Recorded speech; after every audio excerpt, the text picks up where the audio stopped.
नमः सिद्धेभ्यः। ॐ नमः सिद्धेभ्यः। जय श्री ओम नमः सिद्धेभ्यः। कारुण्यमुक्कारम् अर्हन्तारं तहेव सिद्धारम् अर्घ्यवच्छायनं लोयं ये सौसापुरं लोयं ये सौसापुरं। बोले पंच परमेष्टि भगवान की, देवालय श्री महावीर भगवान की, आचार्य गुरुदेव भगवान श्री विद्यासागर जी महाराज की।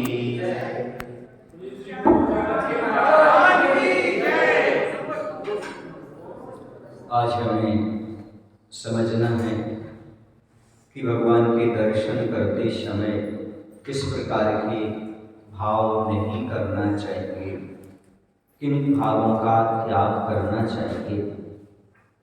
तो धन वैभव पद आदि की प्राप्ति के भावों का त्याग करना चाहिए। हमें कोई धन, कोई वैभव या पद आदि प्राप्त हो, ऐसे भाव भगवान के सामने नहीं करना। दूसरी बात है स्त्री पुत्र आदि की प्राप्ति के भावों का त्याग करना, संसार के सुखों की कामना का त्याग करना। संसार के जो सुख हैं ऐसे सुखों की कोई कामना नहीं करना, क्योंकि धन वैभव ही संसार का सुख है, पद आदि भी क्षणिक सुख है, स्त्री पुत्र आदि की प्राप्ति होना यह भी क्षणिक सुख है, और इन सबसे कर्म का बंध हुआ करता है। ये सब पाप के बीज स्वरूप माने जाते हैं। जिनसे पाप कर्म की उत्पत्ति हो ऐसी चीजें भगवान के सामने नहीं मांगना। जिससे कर्म का बंध हो ऐसी चीजों से हमेशा बचना, क्योंकि भगवान के दर्शन करने का उद्देश्य है कर्म की निर्जरा, मन में शांति उत्पन्न हो, और जितने भी पंचेंद्रिय के विषय हैं ये सब आकुलता पैदा करने वाले। पंचेंद्रिय के विषयों का सबसे बड़ा दुर्गुण यही है, ये आकुलता के साथ भोगे जाते हैं, बड़ी परिश्रम से उपलब्ध होते हैं, और जब ये छूटने लगते हैं तो बड़ी मुश्किल से छूटते हैं, बड़ा दुख होता है, संकलेश परिणाम होते हैं। इसलिए संसार की कोई भी पंचेंद्रिय के विषयों की कामना भगवान के सामने नहीं करना। चाहे वह पुत्र संबंधी हो, स्त्री संबंधी हो, धन संबंधी हो, पद संबंधी हो, ये सब चीजें नहीं मांगना। इनको मांगने से संसार की वृद्धि होती है।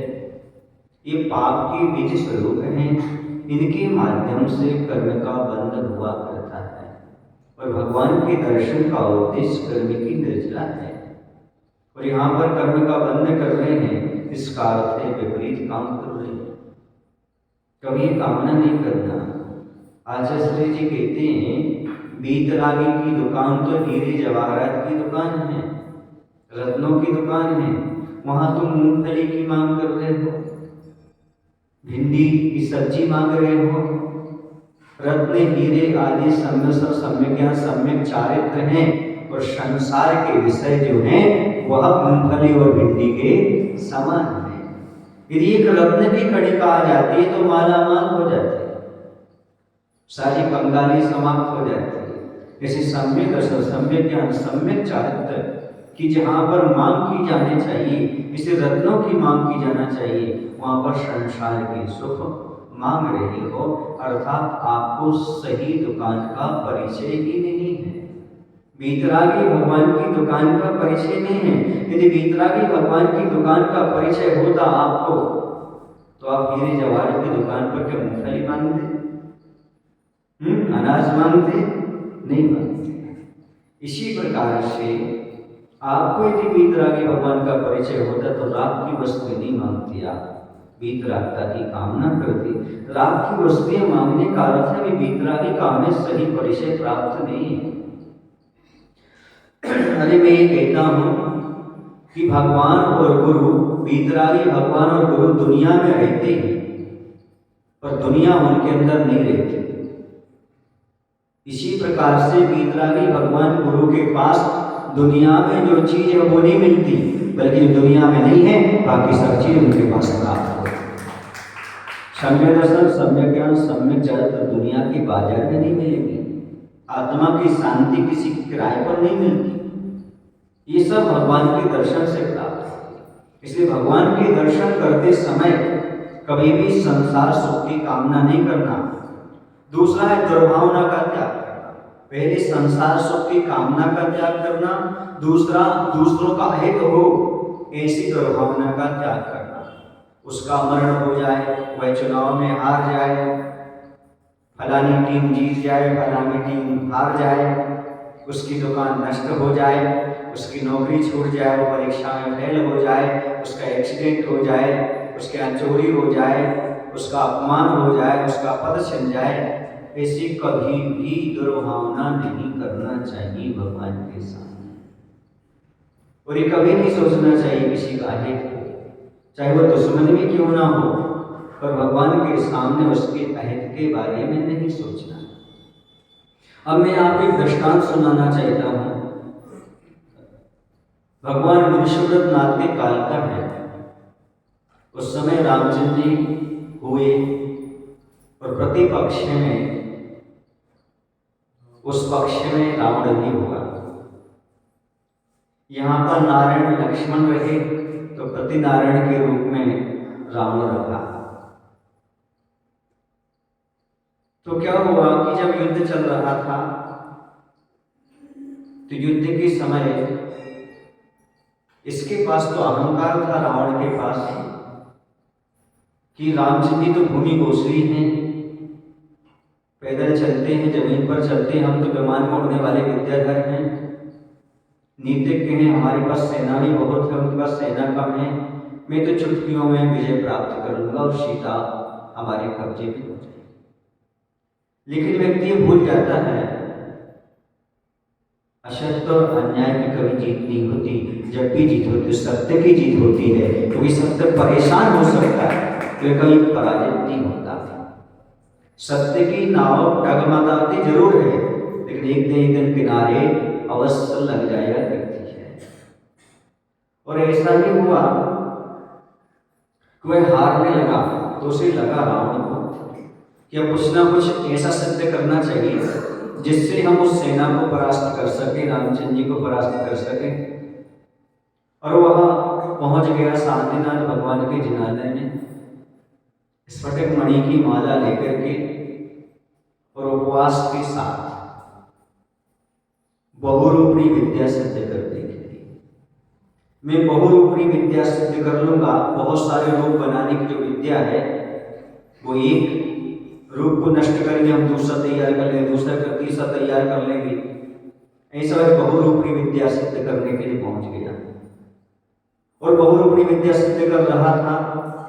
नल नील अंगद हनुमान सबको जानकारी लगी कि वह बहुरूपी विद्या सिद्ध कर रहा है, तो उन्होंने कहा यदि इसके पास बहुरूपी विद्या आ जाएगी तो फिर अपना जीतना मुश्किल है, चलो इसके ऊपर उपसर्ग करते हैं, विघ्न डालते हैं, और यह अपने ध्यान से विघ्न उत्पन्न होने पर डग जाएगा तो इसे बहुरूपी विद्या सिद्ध नहीं हो पाएगी, फिर अपन आसानी से युद्ध को जीत लेंगे। उन्होंने सबसे पहले रामचंद्र जी के पास आकर के निवेदन करा। रामचंद्र जी से कहा कि हे स्वामी, वह रावण बहुरूपी विद्या सिद्ध कर रहा है, हमें उपस्थित करना चाहिए। आज के लोगों के लिए कहना चाहता हूँ, धार्मिक सामंजस्य बनाने के लिए, भावना को पवित्र बनाने के लिए ये रामचंद्र जी के विचार बहुत ही उपयोगी हैं। चाहे वह जैन संप्रदाय का हो या अन्य संप्रदाय का व्यक्ति हो, लेकिन महापुरुषों के विचार तो सबके लिए होते हैं। रामचंद्र जी ने बहुत अच्छी बात कही जब इन्होंने अपनी बात रखी कि उसे विघ्न उपस्थित करना चाहिए, वरना हम जीत नहीं पाएंगे। तो रामचंद्र जी मुस्कुरा करके बोले, भैया देखो ना, रावण भले हमारे अनिष्ट के लिए, हमसे जीतने के लिए भगवान के सामने बहुरूपी विद्या सिद्ध कर रहा है। एक ध्यान रखो, अगर भगवान के सामने बैठा है, वो धर्म ध्यान कर रहा है, वह दुश्मन भी क्यों ना हो, मैं उसमें बाधा उत्पन्न नहीं कर सकता, विघ्न उत्पन्न नहीं कर सकता। कोई भी धर्म कर रहा हो, भले मेरी अनिष्ट के लिए कर रहा हो, मुझे मारने के लिए कर रहा हो, लेकिन अभी वह क्या कर रहा है, धर्म कर रहा है, इसलिए वो साधर्मी है। उस साधर्मी के प्रति हम बुरे विचार नहीं कर सकते। काश यह रामचंद्र जी के विचार आज हम हिंदुस्तान वासियों में आ जाते, तो मैं कहता हूं आज ही राम राज्य यहाँ पर आ जाता, रावण राज समाप्त हो जाता। कितने पवित्र भाव थे, बहुरूपी विद्या सिद्ध करना कर लो, जो कुछ करना कर लो, लेकिन अभी तुम धर्म कर रहे हो, धार्मिक अनुष्ठान में विघ्न नहीं बनूंगा। और आज क्या होता है, प्राय करके सामाजिक कार्यों में तो सब एकता दिखाते हैं, जब कोई धार्मिक क्षेत्र में आगे बढ़ता है तो उसकी टांग खींचते हैं, विघ्न डालते हैं। तो काम हम रावण का कर रहे हैं, भले नाम राम का ले रहे हैं। ये प्रसंग हमें शिक्षा देता है, कोई भी धार्मिक अनुष्ठान कर रहा हो तो उसके प्रति दुर्भावना नहीं लाना चाहिए। और जब हम धर्म स्थल पर हों तब भी हमें किसी के प्रति दुर्भावना नहीं करना चाहिए, किसी का अनिष्ट हो जाए ऐसा विचार नहीं करना चाहिए। क्योंकि भगवान के दर्शन का फल क्या, दर्शन करने का यही तो फल है, यही तो महत्व है कि हम अपने जीवन में कुछ राग द्वेष कम करें। भगवान के सामने किसी को दुश्मन माने क्यों, भगवान के दर्शन करते हुए ऐसा विचार अपने मन में आना चाहिए, ऐसी सोच अपने अंदर उत्पन्न होना चाहिए जैसे महापुरुषों का विचार रहे, महापुरुषों की सोच रही कि भले हमारा दुश्मन भी क्यों ना हो, लेकिन हमारा उद्देश्य तो मात्र ये है कि हमें दूसरे के प्रति भले विचार, भले भाव रखना है। चाहे वो किसी भी मंदिर में पूजन कर रहा हो, धार्मिक अनुष्ठान कर रहा हो, हमें कभी विघ्न उपस्थित नहीं करना चाहिए। यदि आप विघ्न उपस्थित करते हैं या विरोध करते हैं तो आप निरत्य निकाचित कर्म का बंध करते हैं, जो आपको भोगना ही पड़ेंगे, आज नहीं तो कल। बोले महाराज से हमारा विरोध नहीं है, हम न्यूट्रल हो गए, तटस्थ होना ही तो विरोध है, मौन रहना ही तो विरोध है। नहीं है समझ में आपको? आप उसमें मौन क्यों? आचार्य कहते हैं कि हिंसा का विरोध ना करना ही हिंसा का समर्थन, और अहिंसा का समर्थन करना ही हिंसा का विरोध करना है, और अहिंसा का समर्थन अपने आप हो जाएगा। इसलिए आप आगे नहीं आना चाहते, आप कुछ करना नहीं चाहते, इसका अर्थ है सामने वाले के प्रति आपकी दुर्भावना है। तभी तो कोई धार्मिक अनुष्ठान करना चाहता है तो आप उसमें रुचि नहीं दिखा रहे। यदि रुचि आपकी आती है तो समझ लेना कि आपके पास पवित्र होना है। तो यही कहा जा रहा है कि किसी के मरण का विचार नहीं करना, हे भगवान उसको मर जाए, उसका अनिष्ट हो जाए, उसकी दुकान ठप हो जाए, ऐसे विचार मंदिर में नहीं करना। कोई चुनाव में हार जाए ऐसे विचार नहीं करना। ये अच्छा है कि हमारा सब अच्छा हो, पर किसी की बुरे के भाव नहीं लाना, तभी तो काम चलेगा। क्योंकि जो दूसरों का बुरा नहीं सोचता उसका कभी बुरा नहीं होता, और जो दूसरे का अच्छा सोचता है उसका कभी बुरा नहीं होता, अच्छा ही होता है। ये नियम है, अच्छी का अच्छा और बुरे का बुरा। इसलिए भगवान के सामने इस दुर्भावना का त्याग करना चाहिए। हमें कोई समाज में पद मिल जाए ऐसी भी कामना नहीं करना। भगवान के सामने कोई पद नहीं, बस हे भगवान आपके दोनों चरण कमल मिल जाए और कुछ भी हमें नहीं चाहिए। आपके दोनों पद मिल जाए, दाएं और बायां पद, इसके अलावा हमें और कुछ नहीं चाहिए। ऐसी कामना करना चाहिए और कोई कामना नहीं करना चाहिए। एक पुनः वही युग की कहानी याद आ रही है। कितनी सत्य है तो नहीं कह सकता, लेकिन सुनने में आती है कि जब लंका जीत करके रामचंद्र जी अयोध्या वापस आए तो सभी को कुछ न कुछ प्रदान कर रहे थे। किसी को किष्किंधापुर का राज दे रहे थे, किसी को कोई चीज दे रहे थे, किसी कुछ दे रहे थे। तो बताते हैं सबसे ज्यादा शुरुआत से अंत तक रोल रहा है तो हनुमान जी का विशेष। तो हनुमान जी ने कुछ नहीं मांगा, कुछ नहीं कहा, फिर भी रामचंद्र जी ने देना चाहा और रामचंद्र जी ने कहा, भाई हनुमान, तूने बहुत सहयोग दिया है, तुमने सीता जी का पता लगाया, सब कुछ किया, आप बताओ आपको क्या चाहिए। यदि आपके सामने प्रसंग आ जाए, भगवान कुछ देने को तैयार है, तो आप क्या मांगेंगे? ये तो आप जाने क्या मांगेंगे। यदि गुरु देने तैयार है तो पता नहीं आप क्या मांगेंगे। तो हनुमान जी कहते हैं, हाँ मुझे कुछ नहीं चाहिए। नहीं नहीं, आप तो कुछ मांग लो। बोलो मैं मांग तो सकता हूं पर तुम दे नहीं पाओगे। भगवान को चैलेंज है भक्त का, नहीं दे पाओगे। नहीं नहीं, मैं तो वही चाहता हूं। नहीं, तुम्हें जो कुछ चाहिए मांग लो, मुझसे बोलो, हम देने तैयार। बोले देखो अपनी बात से फिर पीछे नहीं हटना। हनुमान जी बोले नहीं, बोले नहीं हटूंगा। बोलो क्या? बोले दे दो, हमें एक पद नहीं चाहिए, हमें 2 पद चाहिए। आप सबको एक एक पद दे रहे हो, हमें कितने पद चाहिए? 2 पद चाहिए। बोलो कौन कौन से 2 पद चाहिए? रामचंद्र जी कहते हैं बस हमें 2 पद चाहिए और आपके चाहिए, एक दाया दूसरा बाया, दोनों चरण चाहिए और कोई चीज हमें नहीं चाहिए। ये भगवान की भक्ति का, ये भगवान हमें आपके चरणों की सेवा मिलती रहे और हमें कुछ नहीं चाहिए। हे गुरुदेव, हमें आपके चरणों की सेवा मिलती रहे और कुछ नहीं चाहिए। ये हनुमान जी से शिक्षा लेनी चाहिए। रामचंद्र जी से कौन सी शिक्षा लेनी चाहिए? कि कोई भी धर्म कर रहा हो तो उसके धार्मिक अनुष्ठान में विघ्न उपस्थित नहीं करना। भले वो हमारे अनिष्ट के लिए कर रहा हो, हमें नीचे दिखाने के लिए कर रहा हो, भले उसके बुरे भाव भी क्यों ना हो, तो भी हमें उसमें विघ्न उपस्थित नहीं करना, क्योंकि धार्मिक अनुष्ठान करना है। और हनुमान जी से शिक्षा लेना चाहिए, किसी की सेवा करो, मदद करो, चाहे वो हमारे प्रभु हो चाहे गुरु हो, तो उनकी सेवा वैयवल्ती का एक ही फल चाहो, मात्र आपके चरणों की सेवा हमें आजीवन प्राप्त होती रहे। भव भव तक जब तक मुक्ति का लाभ न हो, तब तक आपके चरण कमल हमारे हृदय में और हमारा हृदय आपके चरण कमलों में बना रहे। तब पद मेरे ही में, तब पुनीत चरणों में, जबरों लीन रहूं प्रभु, तब न पाया भक्ति पद में। ऐसी भावना करना चाहिए। अब आगे चलते हैं तो 2 बातें अच्छी तरह से सीख लो कि मंदिर में संसार सुख की कामना नहीं करना और कभी दूसरे की अनिष्ट की दुर्भावना नहीं करना।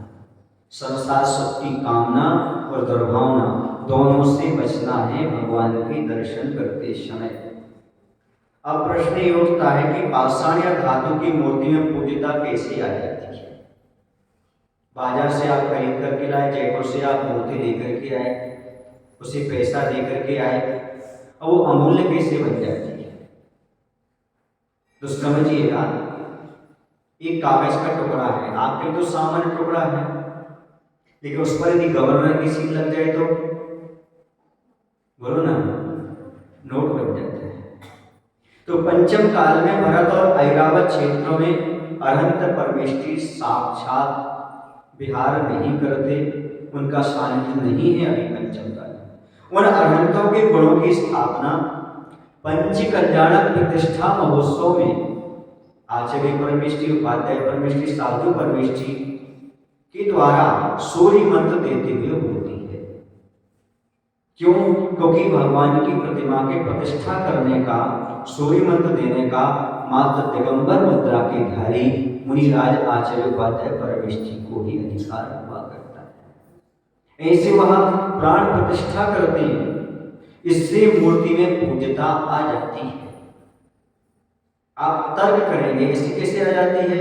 तो मैंने पहले आपसे कहा, मान लो 16.6 सेंटीमीटर चौड़ा और 6.6 सेंटीमीटर लंबा कागज का मूल्य अधिकतम 50 पैसा हो सकता है, अधिकतम ले लेते, ठीक है ना। उसी कागज में यदि गवर्नर के सिग्नेचर हो जाए तो उसका मूल्य 2000 रुपये हो जाता है। नाप लेना आप 2000 रुपये का नोट का, इतना ही उसका लंबाई चौड़ाई आएगी। तो इस प्रकार से उसका मूल्य बढ़ जाता है। ठीक इसी प्रकार से धातु या पाषाण की मूर्ति में जब आचार्य परमेष्ठी या गुरु महाराज मंत्र देते हैं, वह भगवान बन जाते हैं और अमूल्य हो जाया करते हैं। मैं कहता भी हूँ इस बात को, गुरुवर के जहाँ चरण पड़े वे तीर्थ धाम बन जाते हैं। गुरु की आशीर्वाद से सारे काम सफल हो जाते हैं। इंसानों की बात तो निराली है बंधु, गुरु की मंत्र देने से पाषाण भी भगवान बन जाते हैं, पाषाण भी भगवान बन जाते हैं। ये गुरु की मंत्र देने का प्रभाव है। ये प्राण प्रतिष्ठा कहलाती है, जहाँ पर प्राणों की प्रतिष्ठा की जाती है, ऐसी वहाँ मूर्ति पूज्य हो जाती है। इसी चीज को और भी कहा जाता है कि पत्थर कहीं भगवान बने होते तो हम पत्थर बनने से पहले, इंसान बनने से पहले पत्थर बन गए। पत्थर कहीं भगवान नहीं बनते, उसमें जो गुरु के माध्यम से मंत्र दिए जाते हैं, प्रणाम प्रतिष्ठा की जाती है, उस समय पाषाण भगवान का रूप ले लिया करता है। ये स्थापना निक्षेप का महत्व होता है।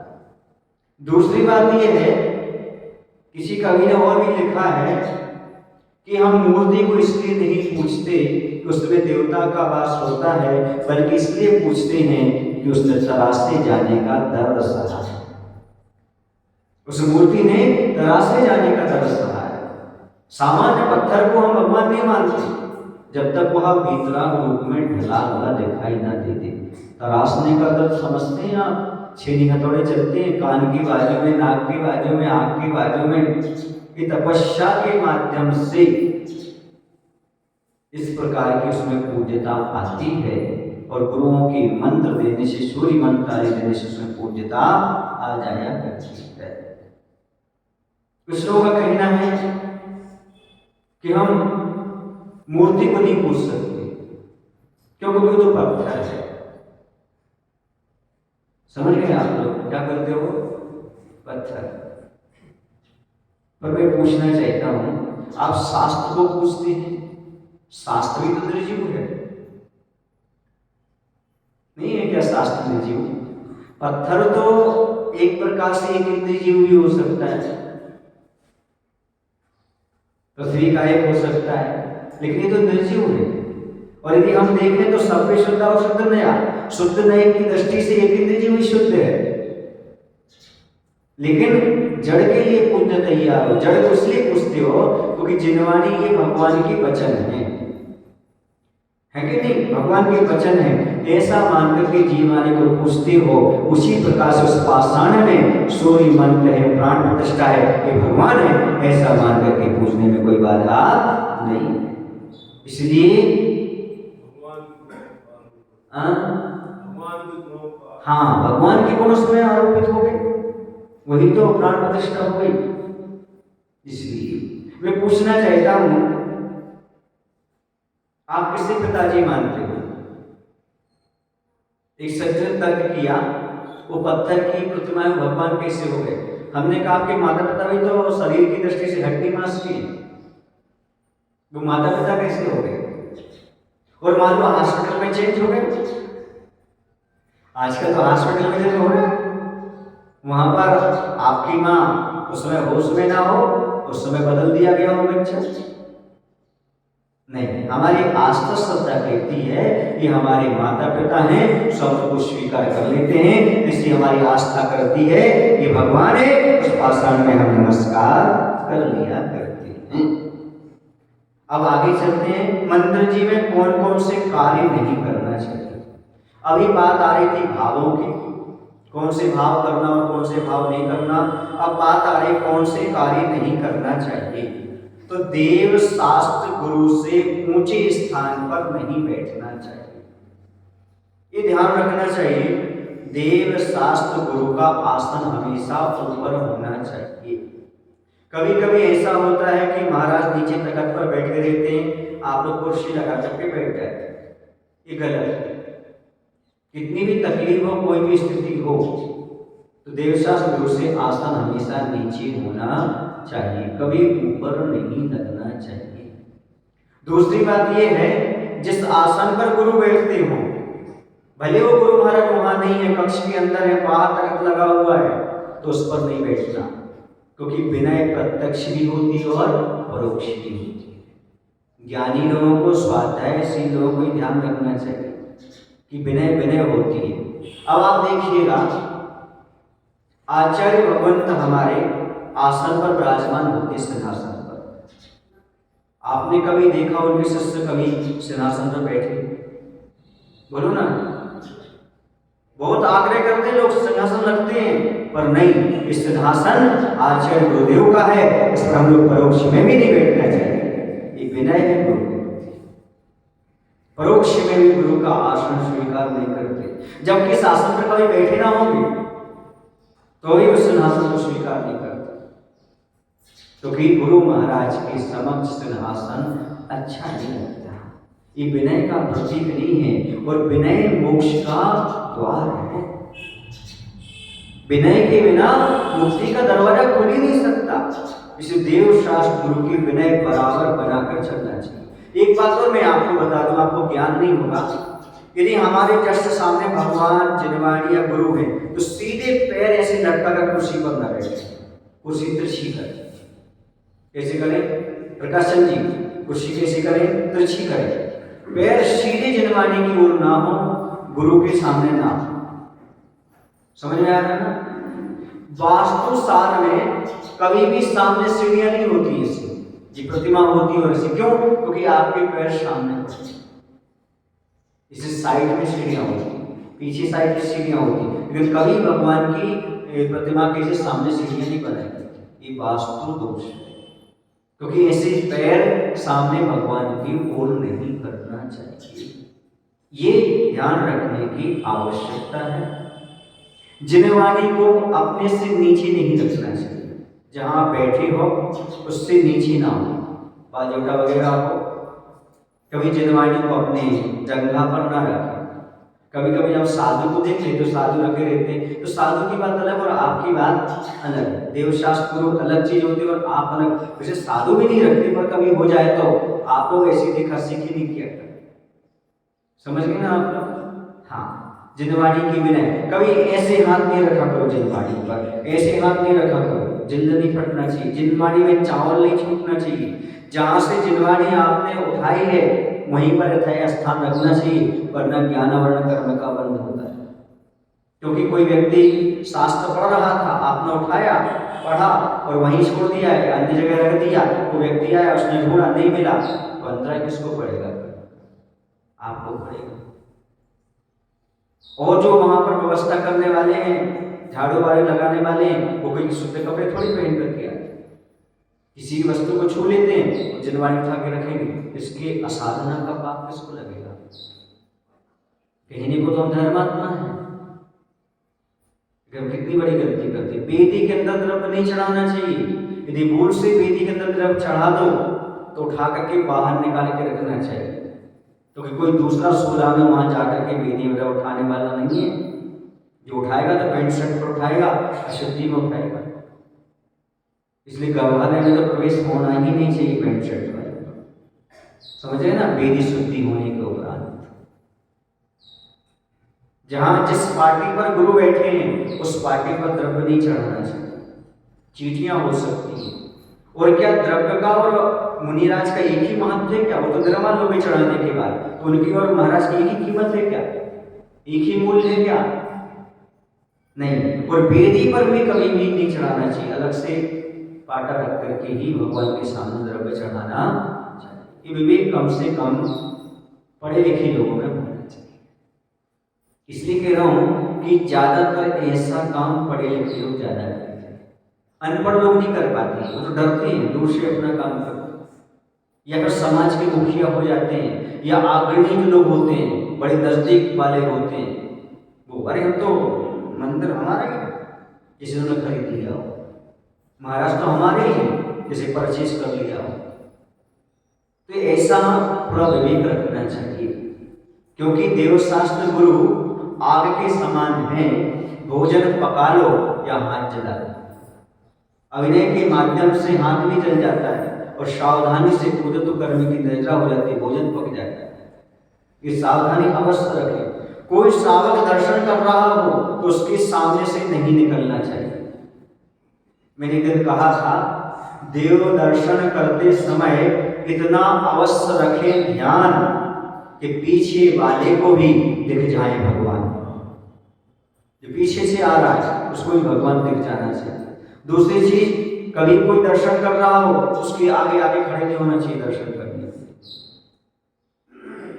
और पीछे वाले को भी ऐसा खड़ा होना चाहिए ताकि सामने वाला दिक्कत पैदा ना हो उसके लिए। क्योंकि आप ही भगवान के दर्शन करें, दूसरों को भी दर्शन कर देना चाहिए। ऐसा नहीं कि आपने आप जैसे मान लो वेदी छोटी है, सामने परिसर छोटा है, तो आपने द्रव्य चढ़ा लिया, आपको मालूम पीछे लोग आ रहे हैं, आप वहीं पर खड़े कर कायस्थल ना करें। आपने द्रव्य चढ़ा ली तो साइड में हट जाए, वहां से कायस्थल कर सकते हैं। कुछ लोग वहीं द्रव्य चढ़ाएंगे वहीं खड़े हो जाएंगे, सबसे बड़े धर्मात्मा हम ही हैं, पीछे आने वाले वो जाने। ऐसी सोच अच्छी नहीं, विवेक का परिचय दीजिएगा। जब कोई नहीं है तब आप कायस्थल सामने से कर सकते हो, लेकिन दूसरे व्यक्ति को ही स्थान देना चाहिए। पूजन भजन मंत्र इतनी जोर से नहीं पढ़ना चाहिए कि दूसरा जो पूजन भजन मंत्र कर रहा हो उसमें व्यवधान उत्पन्न हो।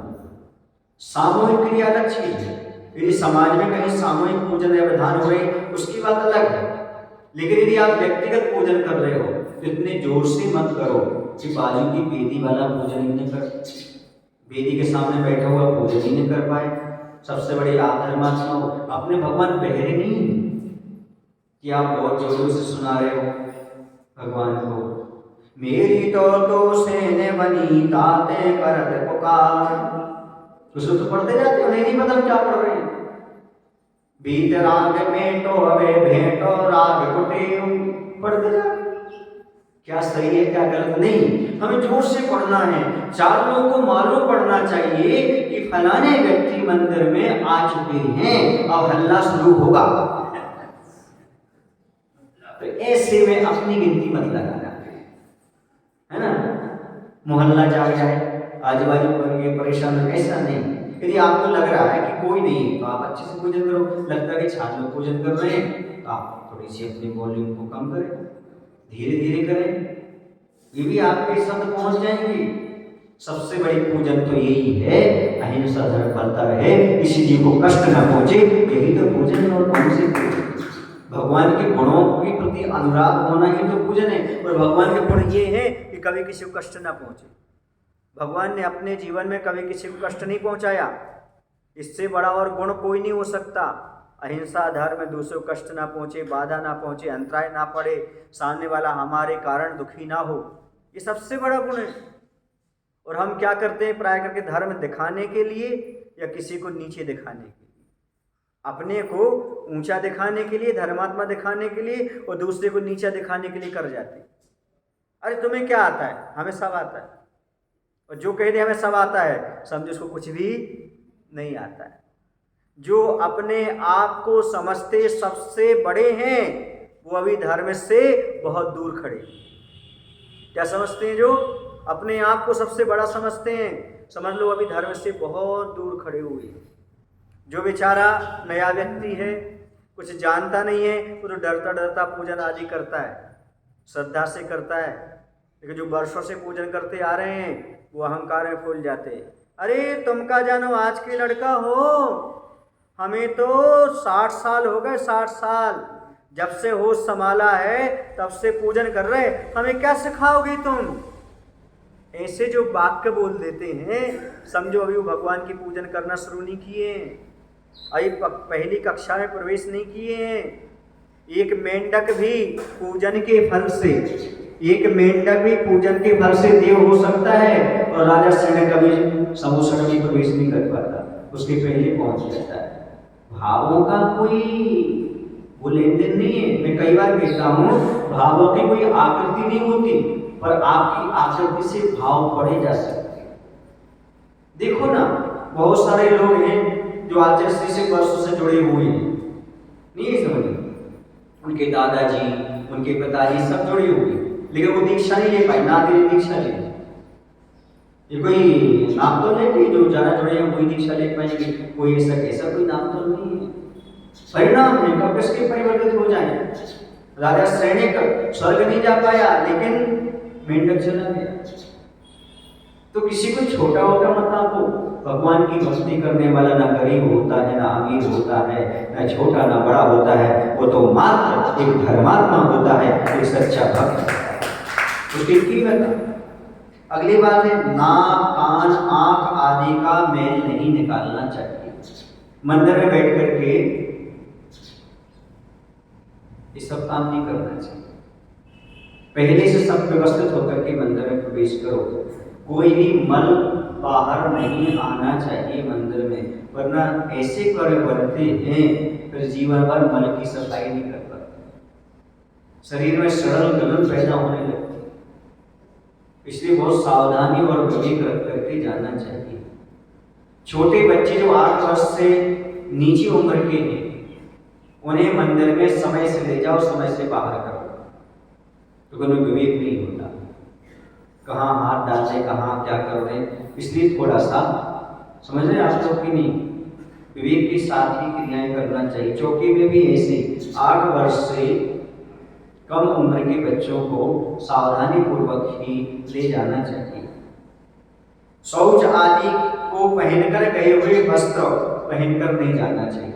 जिससे आप लघुशंका और शौचालय जाते हैं, ऐसे वस्त्र पहन करके कभी मंदिर में उन वस्त्रों से कभी मंदिर की ओर नहीं जाना चाहिए। इसलिए तो कहा नंगे पैर और धोती दुपट्टा पहन करके प्रभु की मंदिर में प्रवेश करो, क्योंकि धोती दुपट्टा आप ऐसे स्थान पर कभी ले ही नहीं जाते। अभिषेक के वस्त्र अलग होना चाहिए, अभिषेक पूजन की। मुनि को आहार दान के वस्त्र अलग होना चाहिए, और आपके रोजमर्रा के काम में आने वाले वस्त्र अलग होना चाहिए। क्यों? क्योंकि लौकिक विशुद्धि भी चाहिए। यदि आप शरीर की शुद्धि के साथ नहीं जाएंगे तो आपका शरीर तो कैसा हो जाए कोई भरोसा नहीं है। इसलिए विवेक रखने की आवश्यकता। कहा है जो लौकिक शुद्धि को नहीं मानते हैं और मुनियों को आहार दे देते, किसी से छिल गए फिर भी आहार दे रहे हैं, चटाई पर बैठ गए फिर भी जाकर के आहार दे रहे हैं, फर्श पर बैठ गए यहाँ घूम रहे फिर भी आहार दे रहे हैं, जूती चप्पल पहन करके मंदिर आ रहे हैं, वो कुमानुषी योनि में जन्म लेते, कुभोभूमि में जन्म लेते हैं। तो कुमा में मनुष्य बनना चाहते हो, जहाँ पर बंदर के मुख वाले होते हैं, जहाँ पर हाथी के मुख वाले होते हैं, जहाँ पर इतना बड़ा कान होता है, स्वयं बिछा लो उठा लो, तो ऐसे कुमानुष बनना है क्या? नहीं बनना है तो सुधार करो। लौकिक शुद्धि की रखने की आवश्यकता है। आज गाड़ियां चल गई, लोग धोती दुपट्टा पहन करके मोटरसाइकिल से आते हैं, कोई विशुद्धि नहीं है उनकी, वो कुमानुष बनने की तैयारी करते, गाड़ियां बैठ करके आते हैं, अभिषेक करते, पूजन करते। नहीं, उन्हें सोला बदलना चाहिए, सूत्र वस्त्र यही पहनना चाहिए। यदि गाड़ी से आते या जूते चप्पल पहन करके आते हैं तो वो शुद्धि नहीं है। फिर उसके बाद अशुद्ध पदार्थ, lipstick, nail polish, cream, scent आदि लगा करके नहीं जाना चाहिए। ये बहुत सारी महिलाएं कर रही हैं, और सेंट परफ्यूम वगैरह तो पुरुषों के पास भी आ गए हैं। तो ये बहुत बड़ा पाप है। आप ऐसे पवित्र स्थान में ये मांस आदि कुट मिला हुआ है जिसे हम शाकाहार की उपमा नहीं दे सकते, ऐसी चीजें लगा करके मुंह में हाथ में और लेकर के मंदिर में प्रवेश कर रहे हो, समझो महान जघन्य पाप हो रहे। इससे जघन्य पाप और कुछ नहीं होता। तुम्हें आप लोग इसलिए कभी भी लिपस्टिक लगा करके मंदिर में प्रवेश नहीं करना, चाहे उस शादी का दिन ही क्यों ना हो, तुम्हारी बर्बादी का दिन शुरू कर। इसलिए उस दिन भी लिपस्टिक नाखून पर लगा करके, यदि लगाया है तो दूसरे दर्शन पर मंदिर में प्रवेश मत करो। यदि अपने जीवन को सुखमय बनाना चाहते हो तो प्राय करके अन्य जगह तो लोग नहीं लगाएंगे, लेकिन जब शादी विवाह में आएंगे तो वहां लगा करके आ जाते हैं। समझो तुम्हारा अनिष्ट आश्रय शुरू हो गया, क्योंकि ऐसे पवित्र स्थान को तुमने अपवित्र कर दिया। तो ऐसी चीजें कभी नहीं, चमड़े के बेल्ट आदि लेकर के, पर्स आदि लेकर के कभी प्रवेश नहीं करना, इसका ध्यान रखना। मोदी आदि पहन करके प्रवेश नहीं करना। क्रोध अहंकार नहीं करना। प्राय करके लोग बहुत बड़े धर्मात्मा होते हैं, जितने अच्छे धर्मात्मा होते उतने अच्छे क्रोधी होते हैं। रोज पूजन करते हैं लेकिन रोज पुजारी को डांटते भी, रोज भगवान का अभिषेक पूजन करेंगे लेकिन घर जाकर के पत्नी से बच्चों से लड़ेंगे। तो ऐसी प्रवृत्ति नहीं रखना। मंदिर में आकर के क्रोध नहीं करना, इससे गलती होती है हो जाने दो। मंदिर में हमें क्रोध नहीं करना, मंदिर में हमें कसाई नहीं करना, मंदिर में हमें अपने अहंकार की पुष्टि नहीं करना। किसी ने हमारी बात मानी हो या ना मानी हो, हमें एकदम दुष्ट नहीं होना। मान जाए तो अच्छी बात, नहीं माने तो नहीं माने, पर मंदिर में अहंकार नहीं करो। वो सबसे ज्यादा क्रोध और अहंकार कहाँ करते हैं लोग? ये मैं नहीं बोल रहा, आप लोग इधर और से आवाज आ रही है कि मंदिर में करते। अब सोचो, क्रोध और अहंकार से बचो। किसी को गाली नहीं देना, मंदिर में अपशब्दों का प्रयोग नहीं करना, और ना मुख में आगे नहीं बोलना, क्योंकि ग्रंथों में लिखा है जो धर्म स्थान पर अपने मुख से अपशब्द निकालते हैं उनका मुख नाली के समान है। किसके समान है? हाँ, और प्राय करके मंदिर स्थान पर अपशब्द निकाल देते आप। गाली का उपयोग भी हो जाता है कभी कभी, ये जीवन में हुआ हो तो कभी भूलकर तो उसका प्रायश्चित जरूर कर लेना। सगाई विवाह खाने पीने आदि की चर्चा नहीं करना चाहिए।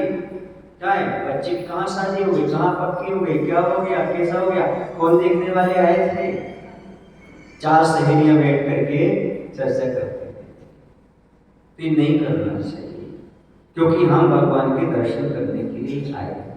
क्या है, आज क्या बना था खाने में, क्या बना रहे हो खाने पीने में, ये बैठ करके चर्चा। और है क्या आपके पास इसके अलावा बेटा? तो धर्मात्मा तो हो नहीं, आप कोई शास्त्र के तो हो नहीं, ये चर्चा ही करते रहते हैं। स्वाध्याय को वक्त नहीं मिलता, लेकिन ऐसी बातें करने को वक्त मिल जाता है। अरे मंदिर के दरवाजे पर खड़े होकर के सामने वाला मंदिर में प्रवेश ही नहीं कर पाए, तुम 4 लोग खड़े होकर के बातें कर रहे हो। भगवान की वेदी के सामने द्रव्य भी चढ़ाई नहीं, वहां पर बातें कर रहे हो। कुछ तो आश्चर्य होता है कि भगवान के दर्शन करने आए कि दुनिया को दिखाने आए। इसी चमक धमक के तो कपड़े पहन करके आएंगे जिससे भगवान को रिझाना हो। थोड़ा समझो कि हम मंदिर क्यों आ रहे हैं। दुकान, ऑफिस, राजनीति आदि की चर्चा नहीं करना चाहिए। इसे तो मैंने कहा था कि स्वाध्याय शुरू कर दो, ये सब चर्चाएं क्लोज हो जाएंगी, सब समाप्त हो जाएंगी। दुकान की चर्चा नहीं करना, ऑफिस की चर्चा नहीं करना, राजनीति की चर्चा नहीं करना, झूठे मुख नहीं प्रवेश करना मंदिर में। इलायची भी खा करके गुरु के पास नहीं जाना चाहिए, भगवान के मंदिर में नहीं जाना चाहिए। उसमें इलायची मुंह डाले रहते हैं, घूमते रहते हैं, ऐसा नहीं होना चाहिए। कुल्ला करके ही गुरु के पास जाना चाहिए, भगवान के मंदिर जाना चाहिए। चमड़ी तथा रेशम की वस्तुएं पहन करके नहीं जाना चाहिए। पर्स, बेल्ट आदि, साड़ियां आदि रेशम की भी नहीं, चमड़े की भी नहीं। काले तथा भड़कीले वस्त्र पहन करके नहीं जाना चाहिए। काले वस्त्र कृष्ण लीला के प्रतीक हैं, विरोध के प्रतीक होते हैं, इसलिए हम विरोध करने नहीं आए और परिणामों को कलुषित करने नहीं आए। इसलिए काले कपड़े पहन करके नहीं जाना चाहिए मंदिर में, और भड़कीले वस्त्र भी नहीं पहनना चाहिए जिससे दूसरे की दृष्टि बार बार हमारी ओर आए। और अच्छे वस्त्र आप पहनते काहे के लिए? अपने लिए थोड़ी पहनते, आप दूसरों को दिखाने के लिए पहनते हो। तो लोग भगवान को ना देख के किसे देखने लगे? आपको। इससे बड़ा पाप और क्या होगा? आपने ऐसे कपड़े पहन लिए कि दूसरा भगवान को ना देखकर किसे देखने लगा, तो निमित्त कौन बने? आप बने, पाप बनने में कारण। इसलिए कहा धोती दुपट्टा और सात्विक साड़ी पहन करके आए, ताकि वहां पर विचार अच्छे बने। इसलिए इस प्रकार के वस्त्र पहन करके नहीं आना चाहिए। आप लोग ऐसे यहाँ से जाओगे ना तो घर में पुराने कपड़े पहन लोगे, मतलब अपने लिए कपड़े नहीं है अच्छे। जैसे घर से बाहर निकलोगे अच्छे कपड़े पहन लेंगे फनाफन, क्योंकि हम दिखाने के लिए कपड़े पहनते हैं, वास्तव में कपड़े अपने लिए हैं ही नहीं। इसे तो मैंने कपड़ों का त्याग कर दिया, जो अपने लिए नहीं है उन्हें क्या पहने? बोलो ना, अच्छी से अच्छी टुकल दशें आएंगी, वो सुगंध दशमी, उसमें देखो आप ऐसी साड़ियां पहन करके आएंगी भगवान के दर्शन करने। कौन को ले जा रहे, कौन को बता रहे? सुनो धर्मात्माओं, कुलीन नारियों के लिए कहा गया है, नारी मात्र श्रृंगार अपने पति के लिए करती है और किसी के लिए नहीं करती। यदि धर्मात्मा नारी है, पतिव्रता नारी है, तो श्रृंगार अपने लिए करती और किसी के लिए श्रृंगार दिखाने के लिए नहीं करती। सही नारी वही है, वही धर्म की ओर बढ़ सकती है। मोबाइल का प्रयोग नहीं करना। आज वर्तमान में मोबाइल आ गया, उसका उपयोग नहीं करना। मोबाइल को साइलेंट करके रखो। यहाँ पर पूजन चल रही है और किसी का मोबाइल है चालू किया, हाँ भगवान गए काम से। साधु कमरे में बैठे हैं, साधु बात कर रहे हैं, 5 मिनट में बाहर निकल गए। मैंने साधु की अभिज्ञा समझ में नहीं आ रही तुम्हारे लिए, भगवान की अभिज्ञा समझ में नहीं आ रही। कौन से दर्शन कर रहे हो, कौन सा पुण्य कमा रहे हो तुम? यहाँ प्रवचन समय बैठे हो, महाराज के प्रवचन चल रहा है, मोबाइल आया, आप बात वहीं चुपके से सर नीचे मुंह करके बात कर लेते हो। एक ऐसी कर्म मान रहे हो, आप सोचो, आप आधा घंटा भी मोबाइल का त्याग नहीं कर पा रहे हो। आप कितनी बड़ी अवहेलना कर रहे हो प्रवचन की, कितनी बड़ी अवहेलना कर रहे हो। मैं कहता सम्मान नहीं कर सकते तो अवहेलना तो मत करो। ऐसा इस चीज को समझने का प्रयास करो। तो ये चीजें, हाँ